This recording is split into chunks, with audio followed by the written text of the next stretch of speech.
I need a really good video. I need a video to like just knock my socks off. I want a video about video games. I want a video game video. I feel like we haven't watched any video game videos yet. The game prototype that had to be banned by its own studio. Interesting.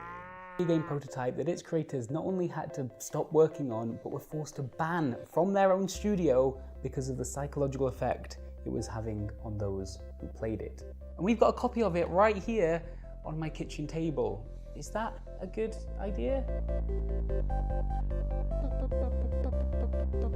Now, don't be disarmed by the fact that this thing is played on paper or that it looks incredibly simple. This is a game that's won or lost largely based on how well you can manipulate other players. Yes, there are action points and health, but really the true currency of this game is trust. And even though there were still people who were enjoying it and were deeply invested in it, it was definitely didn't feel like it was worth proceeding with, you know, at the cost of some people. It's just Among Us.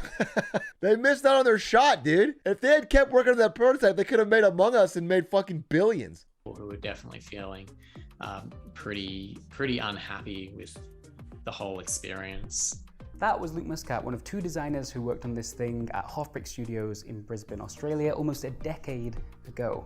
You might know that team already as the creators of games like Fruit Ninja and Jetpack Joyride. It was, and still is, primarily a studio that makes mobile games, and in 2012, they were trying to come up with something new.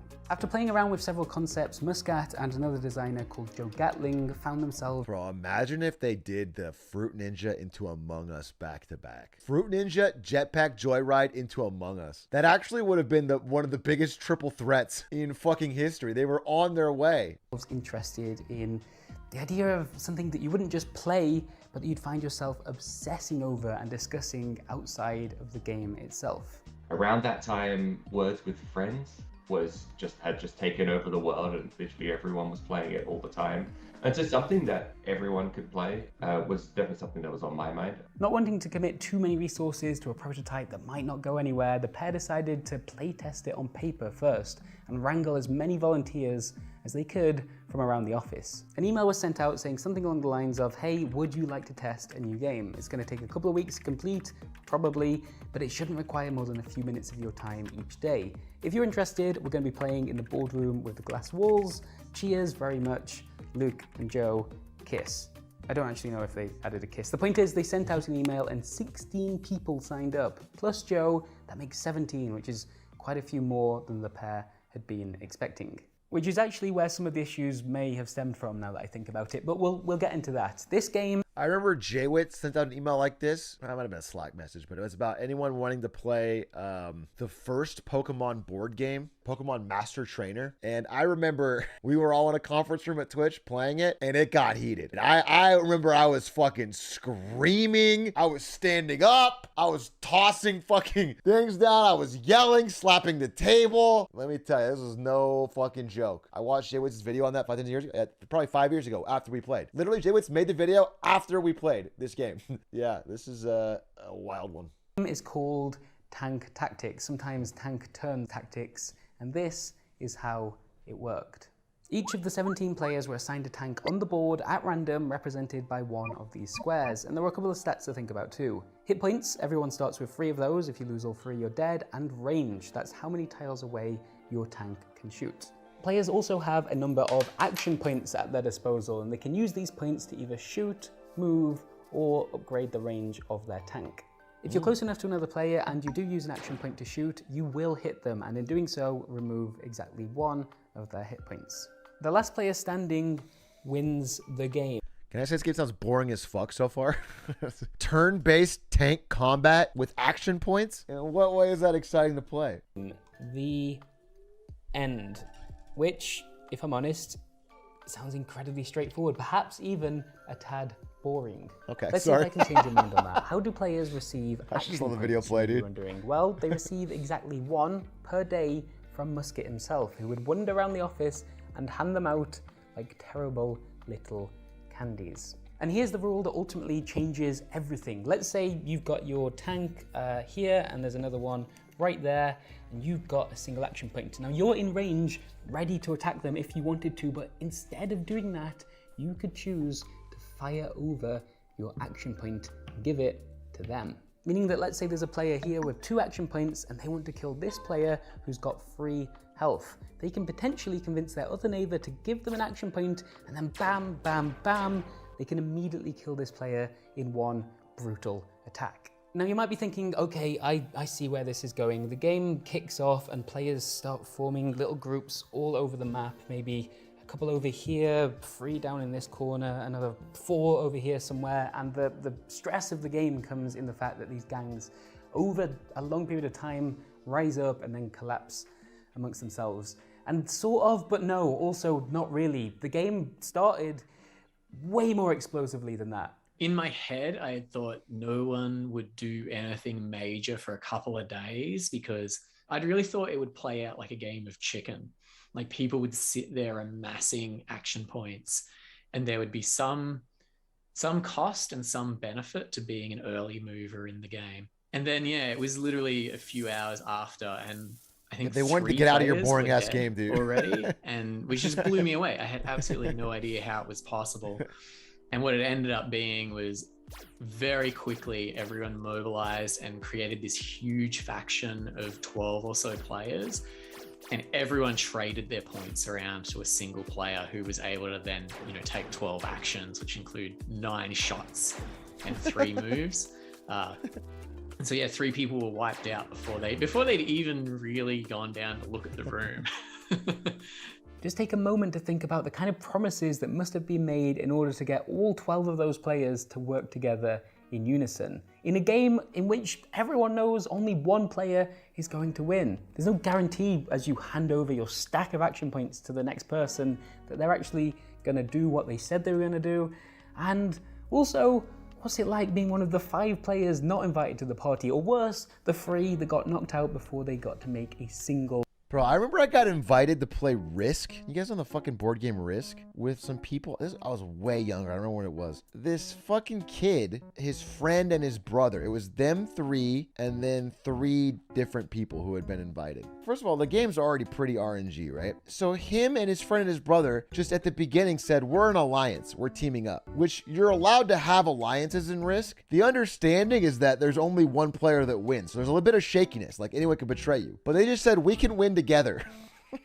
It's my board game. I make the rules. And so if they have half the players and they guaranteed never break the alliance and they guarantee like we'll never betray each other because they just count it as a win, then there's no fucking point. It's just a dice rolling game. So like, they just start fucking dice rolling, killing us. They have exactly half the armies and we're not allied. So we lose a player immediately. They just fucking knock somebody out. And so it's me and the other guy are like, well, let's be an alliance to try and stand. So we try to hold out, but they have 3, we have 2. It's not possible. And then the whole time we're like, well, okay, but you guys have to betray each other eventually, right? And the second they beat us, they all just shake hands and end the game. How fucking stupid is that? This is literally like 20 years ago and it still makes me mad. It still makes me mad. That's fucking ridiculous. It's fucking ridiculous. It's so fucking stupid. I was so mad. Why invite me? There's no way mathematically I could have ever won, or any of us, except for your stupid cabal. Action. Although this daisy chaining of action points did catch the designers by surprise, that's not necessarily a bad thing. I mean, it showed, if anything, that players were really engaging with tactics, that they wanted to push at the boundaries of its rule set and try and understand it, which suggests a good experience, maybe? Either way, over the course of the next 8 days, productivity at Half-Brick Studios plummeted. It started as just a game prototype, but it very quickly took over the office. The game was intended to be played at people's off hours. Like you have a few moments. Why not go down and check the board? It ended up just being that people were playing the game constantly and doing work in the moments where things weren't happening. So that kind of got a little much. Playing the game in this context doesn't just mean being Yeah, this kind of happened at Twitch with Smash Brothers Melee. I'm not gonna lie. Like, it's been long enough, I can tell you. Smash Fever swept the office. For a subset of people, It was a lot of time. There was a lot of melee breaks during the workday. I will tell you that. You'd go to lunch, you play a little melee, you'd go back to work. And it was pretty fun. It was a great experience. And then we added the ranking wall where we got on the wall of the break room all of our names in the office on Velcro strips on like a ladder kind of thing, like a thing. And if you ever beat somebody, you got to rip their name off the wall, satisfying Velcro sound, and take your name and put it above them. And that really started catalyzing not only more practice, because nobody wanted to be the worst, nobody wanted to fall down the ladder, but like constant battles, constant matches. It was sick as fuck, but it was not good for productivity. I will say that. People were grinding. People were doing things like putting a meeting on their calendar, like busy, like planning session 1 hour, but they invited nobody to it and they would go play Melee. And then so nobody else could book over that meeting. It looked like they were busy on their calendar. In the boardroom and interacting with the People, prototype. not me. Physically moving. Not me. No, Not me. What are you Tank talking Tactics about? was No. happening everywhere, all of the time. A few days into the campaign, the designers sent out anonymous surveys to the players and discovered that 39% of them were discussing the game between 3 and 10 times per day. 18% talked about it more than 11 times every single day. And chances are, if you weren't plotting with other players, No, the only time I ever did that was for League of Legends. When I first started at Twitch, I was still really good at League. And I had this thing where I would always get, even if I like didn't practice, I would get diamond every season. And I had a bet with somebody that I could do it unpracticed, get diamond in a week. And this is, again, this is a while ago, but back then I was still good. It was the last day of the season and I was like in my promos to diamond and I had to get it soon. And so I did set a fake meeting for 3 hours on my calendar during the workday, like literally like 2 to 5 p.m. And I grinded it. Yeah. they were plotting against you. We'd made this elaborate plan. I'd formed up with a whole load of people, and we had this. We'd spent a solid 10 minutes in the room discussing the logistics and whether or not we had enough points to make the necessary sequence of moves and kills and everything like that. And so we were all in agreement. I handed my tokens to this person who just looked at me and said, "And now you're dead," and dropped the token into the box and just backstabbed me right there. This is the floor plan for the area surrounding the boardroom. Holy shit, that's fucking cold. Oh my god, he looked him in the eye as a coworker in the office. That's bad for workplace trust. Holy fuck, dude. Itself, which you might remember had glass walls. A later investigation would reveal that at least 5 employees who weren't actually playing the game themselves had been feeding information to those who were. A number of them sat at these desks right here with clear sight lines of the game and anybody who was taking actions throughout the day. People were literally bribing Spying. people who were near the room where Tank Turns was to let them know over Messenger when somebody was approaching the room. What did they bribe them with? Money. There's one other gameplay mechanic I haven't mentioned yet called the jury, and Muscat admits that he lifted this That's from so wild. one of the very best in the social deduction business. People to which you were so rude and terrible to before relegating them to the jury with the help of your alliance are going to decide Fuck, reacting to Survivor. Fuck! We're at stands. We're stands level now. We ended up here. We couldn't stop it. Eventually you become stands. your fate this evening. In short, as players are eliminated Stands from meta. the game, they become jury members who once per day get to vote on which player they want to help out. If any player receives 3 votes from the jury, they're given an extra action point. Think about it, if you betray too many people, even if they're defeated, they're gonna hold that grudge against you into the afterlife, and suddenly your new opponents that you encounter later on are the ones getting... Bro, what a fucking boring game. If I get eliminated turn 2, I have to keep fucking filling out jury applications for days? I don't give a shit. I don't want to play. Unsubscribe from this email. That seems so boring for like 99% of the gameplay. Additional actions. But like almost everything in this game, it led to a whole new set of problems as well. Over the last few weeks, I've been playing a game of Neptune's Pride, which is a web-based strategy game that looks like this and is actually one of the direct inspirations behind Tank Tactics. Although this one's set in space and has things like warp gates and industry and research, the core concept is really similar. You have to work with other players over the course of multiple weeks, and the whole time you're sending each other messages on here, but eventually you have to betray one another because only one player can ever win. And in this game that I'm playing with total strangers on the internet, those betrayals have hurt. At one point, the player sent a message to the whole group saying, "Don't trust Light Blue," which prompted this huge back and forth about who had made what assurances and who was actually the more honest player out of the two of them. I later betrayed Light Blue myself, who then messaged me saying, "Attacking me is pretty shitty. Thanks," and then went on to tell me about some of the health issues they were facing in real life, which of course made me feel like a complete bastard as a result. Now imagine writing or receiving a message just like that. Okay, that's fucked up though. That's emotional warfare over a video game. If I fucking shoot somebody in Valorant and they fucking message me saying, "Hey, actually, I'm going through a really tough time right now. My aunt's not doing so well. Wow, I really wish you'd let me take B-side." It's like, what the fuck are you talking about? That's not an appropriate response to playing.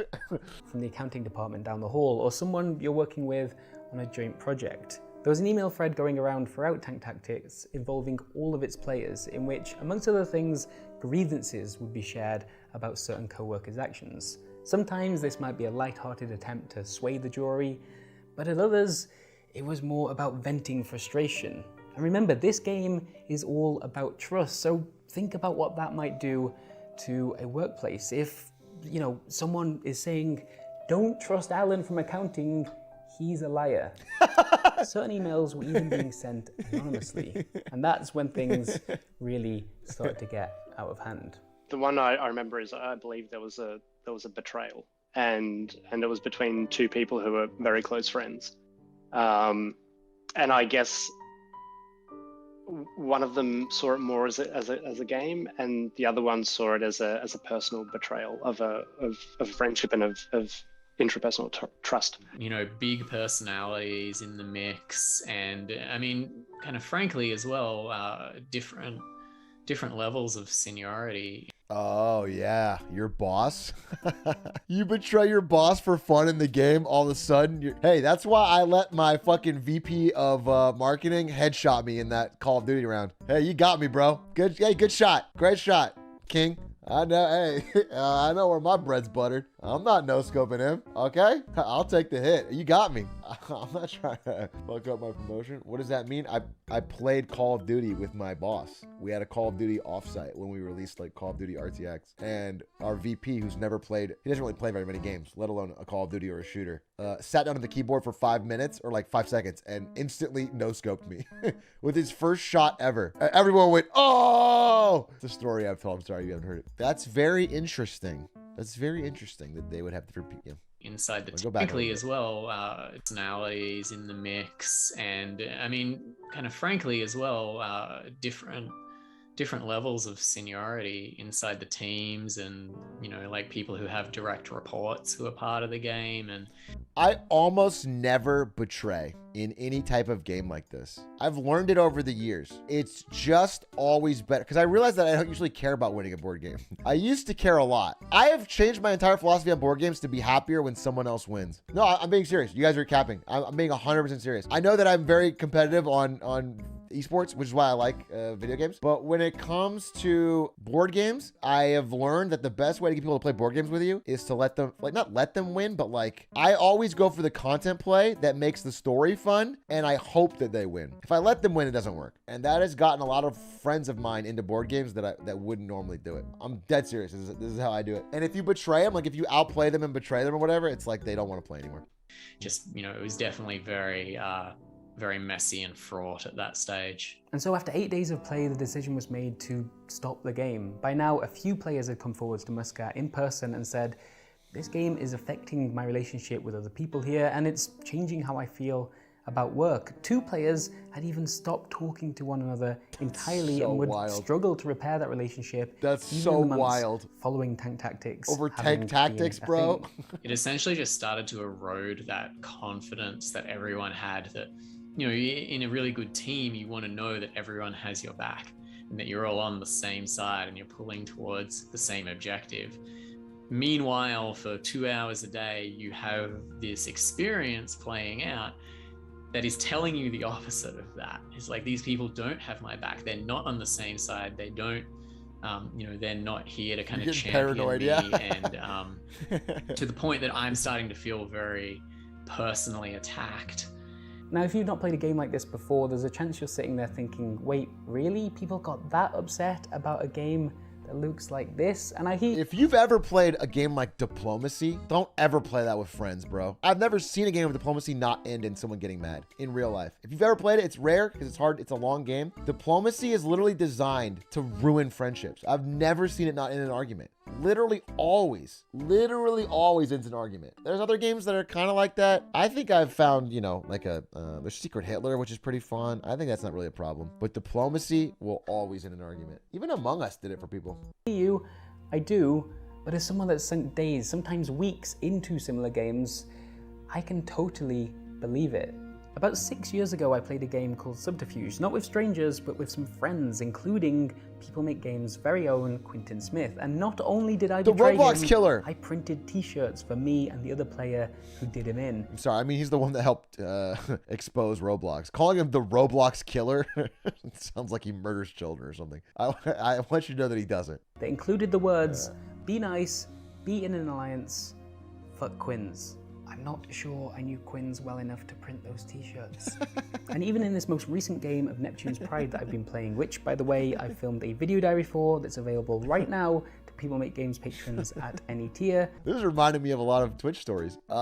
There was a friend of mine, Brian Tran. Brian Tran worked at Twitch in the recruiting department, and I went to his boss, and I tried to get Fire Brian Tran t-shirts printed for everyone in his department that we could all wear, and then chant Fire Brian Tran when he came into office. He's just a friend of mine. I thought it'd be a really funny prank. And I made the design and everything, and the boss thought it was super funny, and we were almost gonna do it. And then he emails me later and he's like, hey, so it turns out that if we make these shirts and then later on down the road we ever did for some reason have to fire Brian, he could obviously sue for being a toxic workplace environment. And so we obviously can't do that. Now, obviously Brian was a high performer. There was no chance of getting fired in my mind at the time, which I thought was funny, but it definitely crossed some lines. So we ended up not printing those particular shirts, but you know, you live and learn. Seriously, you can chuck us a couple of quid and watch it right after this if you like. Even in that game,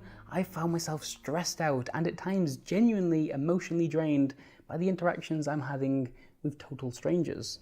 England have just played in the Euros, but I need to, and I've had 4 beers, but I need to check on Neptune's Pride just in case anything's happened.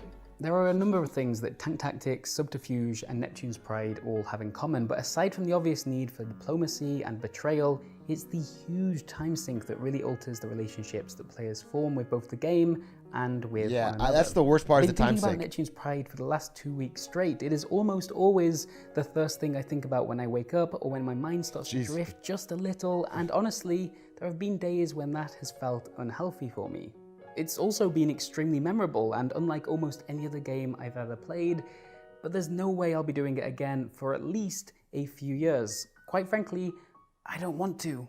The idea of something like that intruding into an office where I'm working and the politics of the game needing to play off the very real life relationships I have, good and bad, with the colleagues that I'm playing with, oof, that feels dangerous.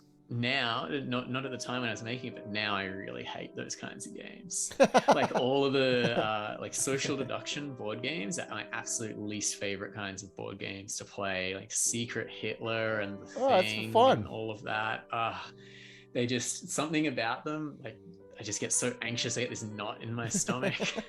I would much rather stuff that is kind of bound by strong rules and not like... I think that's why Secret Hitler is a lot easier to get people into. If you haven't played Secret Hitler, it's kind of like Mafia or Werewolf or something, but it has a lot of like little mechanics and rules. It's not just down to lying. You know, there's like, you can deduce things. The little mechanics make it so you can actually figure things out, follow some clues. You don't have to lie so hard. You can use cards to lie instead of having to like look someone in the eyes and like tell a lie to your friend. It makes it easier. I think the game is like, you know, light-sized fun version of those kind of games. Secret Hitler's pretty great. I've had Secret Hitler end in yelling matches. I did too. I had a guy definitely, well, I gotta be careful about this. This is maybe overly political, but okay. So I was in PAC South in Texas, San Antonio, Texas, when Secret Hitler was first revealed, and it was probably in 2016, around the time of the Trump's first election. You know, at the time, I didn't think Trump would win, as most people in the area that I lived in back in SF, just it was considered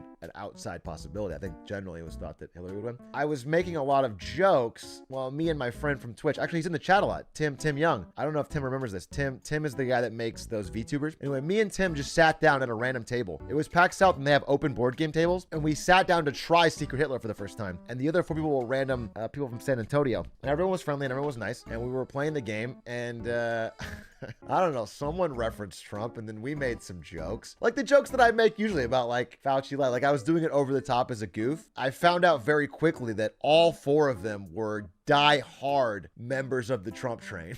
They were all choo-choo, let's fucking go. And so the rules of the game very quickly no longer mattered, and the fucking deduction of who by the way, I wasn't Hitler. I didn't have the Hitler card, okay? But to them, I was Hitler. And no matter how I argued it or how it was like my votes don't add up to that, I was very quickly Hitler, and it got very icy, and both me and Tim were voted out instantly. And you know what? Because of that, because we were both not Hitler, Hitler won the game. Interesting how that worked out. It started out so friendly and fun, and then that really cut the knife of the game, and it's been very memorable to me. Because this person doesn't believe that I'm not a liar, it dramatically changes the course of the game. Like the strategizing to play directly off the rules rather than play off the people. So yeah, now I really don't like those kinds of games. So yeah, there's no part of me that like strongly regrets that game not existing.